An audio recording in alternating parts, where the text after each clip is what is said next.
हर हर महादेव, जय भोलेनाथ। नमस्कार, मैं साधना पांडे मार्गदर्शन पे आपका स्वागत करती हूँ।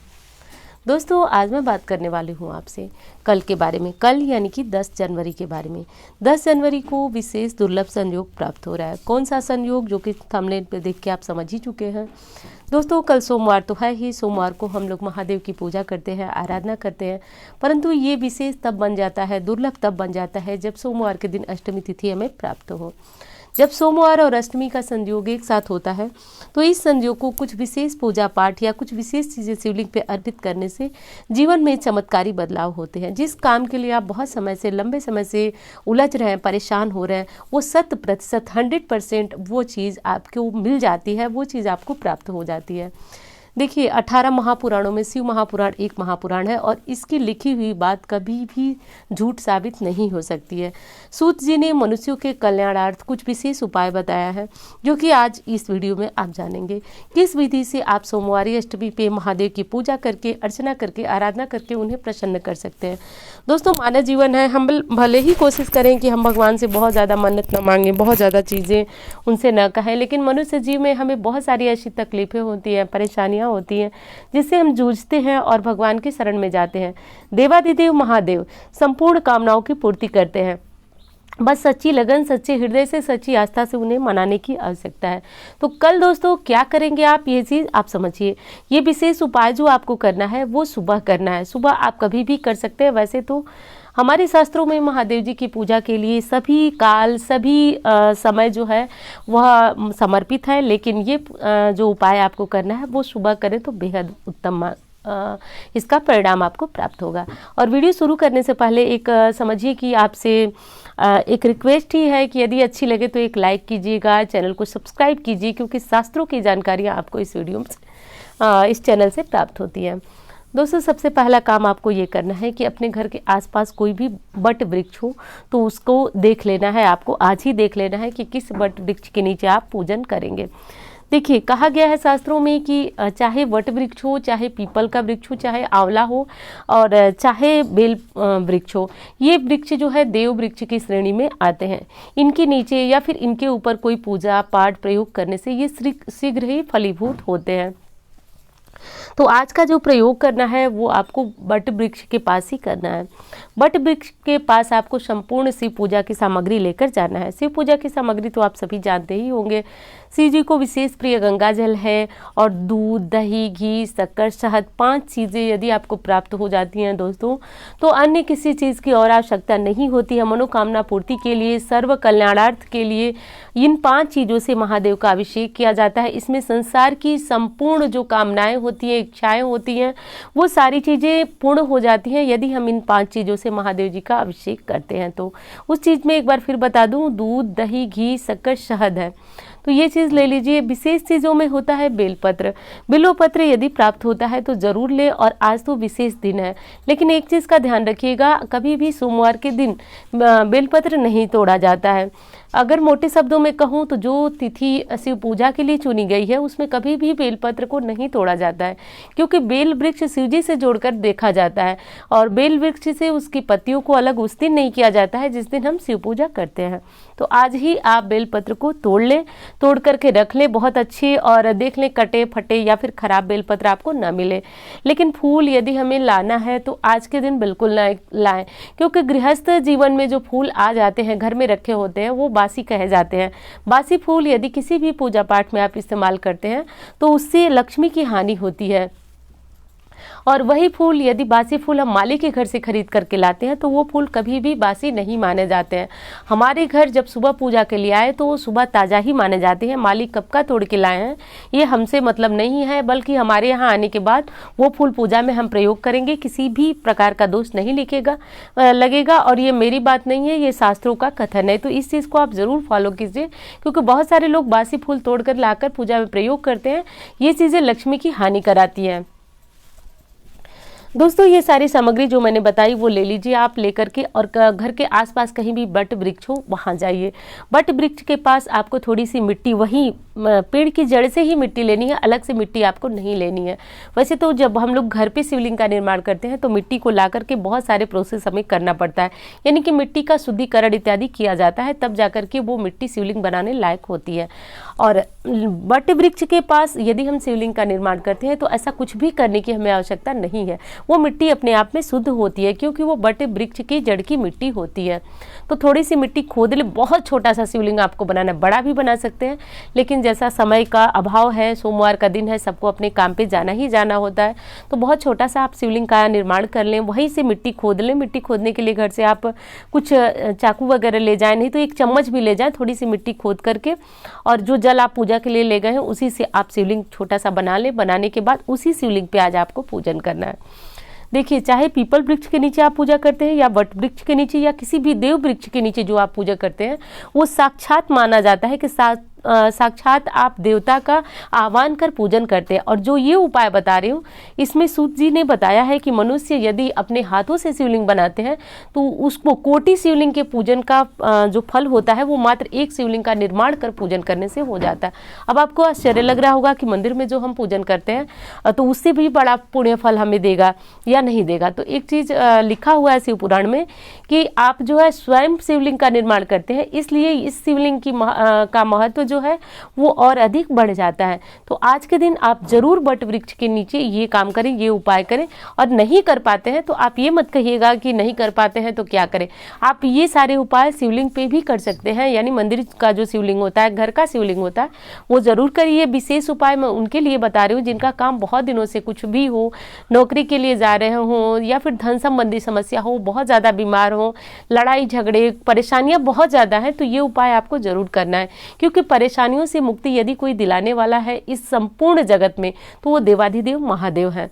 तो दोस्तों ऐसा जरूर करना चाहिए आपको। और करने के बाद आपको शिवलिंग का जब आप निर्माण करते हैं तो विधि बहुत साधारण सी है, जो कि आप जानते हैं पूजा की। सबसे पहले जल चढ़ाया जाता है। और हाँ, एक चीज़ यदि मुझे याद रहा है तो डिस्क्रिप्शन में मैं डाल दूंगी कि विशेष तिथियों पर शिव जी की पूजा पति पत्नी साथ मिलकर के कैसे करते हैं या फिर कैसे शिव पूजा होती है, वो मैंने करके आपको बताया है। तो डिस्क्रिप्शन आप चेक करना ना भूलिएगा, उसमें मैं विधि करके बताई हूँ, तो वो चीज़ आप देख करके जान सकते हैं।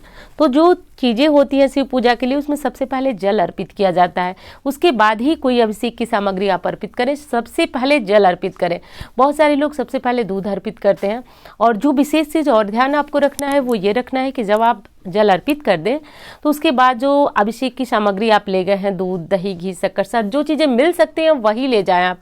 मैं ये बिल्कुल नहीं कहती हूँ कि आप कहीं से भी कुछ भी लाएं, तो ले जाएं। सब चीज़ें जब अर्पित कर लें तो उसके बाद महादेव को अच्छी तरह से उनका जो है प्रक्षालन किया जाता है, उनको बहुत अच्छी तरह से शुद्धोदक स्नान कराया जाता है। इस स्नान को शुद्धोदक स्नान बोला जाता है। तो वही चीज़ हम मिट्टी के जो शिवलिंग का निर्माण किए हैं उस पर भी वही तरीके से, उसी तरीके से हम पूजन करेंगे। करने के बाद जो है आप भगवान को बेलपत्र चढ़ाएंगे। बेलपत्र चढ़ाना बहुत ज़रूरी होता है। आज के दिन तो आप एक बेलपत्र का इंतजाम कर लें, नहीं मिलता है तो किसी मंदिर से ले लें, और मंदिर में कर रहे हैं तो वहाँ तो आज आपको बेलपत्र मिल ही जाएगा। तो ये काम आप जरूर करें, बेलपत्र जरूर चढ़ाएं। और लक्ष्मी की कृपा यदि आपके ऊपर नहीं है, आपने बहुत सारे व्रत भी रखे, सोमवार, प्रदोष और वैभव लक्ष्मी, शुक्रवार का व्रत आपने रख लिया, सब कुछ किए, लेकिन आपके घर लक्ष्मी नहीं आ रही है, बहुत ज़्यादा परेशान है, तो आज के दिन आपको एक मुट्ठी चावल ले जाना है। और चावल लेकर के हाथ में वहीं बैठ करके, चाहे ये उपाय आप मंदिर में करें या वट वृक्ष के नीचे करें, वहीं बैठ करके आपको 11 बार भगवान शिव के किसी भी मंत्र का जाप करना है। यदि मंत्र का नहीं कर सकते हैं तो आप जैसे कि श्री सूक्त का भी कर सकते हैं पाठ, या फिर सबसे अच्छा तो मैं ये कहूँगी कि आप महादेव की ही किसी मंत्र का जप करें, जो भी आप मंत्र जपते हैं। वैसे सबसे अच्छा जो मंत्र शास्त्रों में बताया गया है, शिव पुराण में बताया गया है, इस मंत्र का दोस्तों कोई तोड़ ही नहीं है। पंचाक्षरी मंत्र ओम नमः शिवाय। यदि महिलाएं इसका जाप कर रही हैं तो नमः शिवाय ओम, और पुरुष कर रहे हैं तो ओम नमः शिवाय। और एक चीज़ मैं फिर कहूँगी कि इस मंत्र का कोई भी तोड़ नहीं है, इससे बड़ा कोई महामंत्र नहीं है। वैसे तो महामृत्युंजय मंत्र भी जपा जाता है, लेकिन आप इस मंत्र को जपें। ये छोटा सा साधारण मंत्र है और इसको चलते फिरते किसी भी कार्य को जपते हुए आप करते हुए आप जप सकते हैं। इस मंत्र को जपते हुए आप शिवलिंग पे ये चावल अर्पित करें। दोस्तों निश्चित रूप से कहा जाता है कि आपको अगले क्षण से ही इसका चमत्कार देखने को मिल जाता है। आपके घर कोई ऐसा फोन आएगा, कोई ऐसा कार्य बनना शुरू हो जाएगा, आपको दिखने लगता है, क्योंकि ये उपाय करने से जो चावल आपके हैं वो अभिमंत्रित हो जाते हैं। और जब अभिमंत्रित चावल हम शिवलिंग पे अर्पित करते हैं तो महादेव की विशेष कृपा होती है। कहा जाता है कि कुबेर के समान व्यक्ति धनवान बनता है यदि सिर्फ चावल अर्पित करे तो। इस चीज को ध्यान रखें। शिव महापुराण में तो यहाँ तक कहा गया है कि चक्रवर्ती सम्राट बन जाता है व्यक्ति सिर्फ चावल अर्पित करने से। तो महिमा तो बहुत अधिक बताई गई है दोस्तों। मैं कहती तो झूठ होता, संसार दुनिया के कोई भी व्यक्ति कहते झूठ होता, लेकिन शिव पुराण में लिखी हुई कोई भी बात झूठ नहीं है। तो इस उपाय को आप जरूर करें, करके देखें। जिन्होंने किया है वो अपने जीवन में निश्चित रूप से इससे निहाल हुए हैं। अब विशेष उपाय आपको ये करना है कि इस तरह से तो आपने शिवलिंग का निर्माण किया, पूजन किया। जो सामान न मिले उसके लिए आप परेशान न हो, जो सामान मिले उसी से आप पूजन करें। विशेष शिवलिंग निर्माण कर बट वृक्ष के नीचे पूजन करने का महत्व शिव पुराण में सूत जी ने बताया है कि मनुष्यों के कल्याणार्थ ये बहुत विशेष उपाय है। अब अगला उपाय आपको ये करना है दोस्तों कि मंत्र पुष्पांजलि, जो कि मैं आपको बहुत बार बताती हूँ। देखिए, वीडियो सुन करके लोग बहुत सारे उल्टे सीधे, यानी कि सोमवार की अष्टमी का इतना बड़ा जो है इसको फायदा उठाया जा रहा है कि कुछ भी बताया जा रहा है, लेकिन ये कुछ चीज़ें तो शिव पुराण में है भी नहीं और नाम दिया जा रहा है शिव पुराण के उपाय।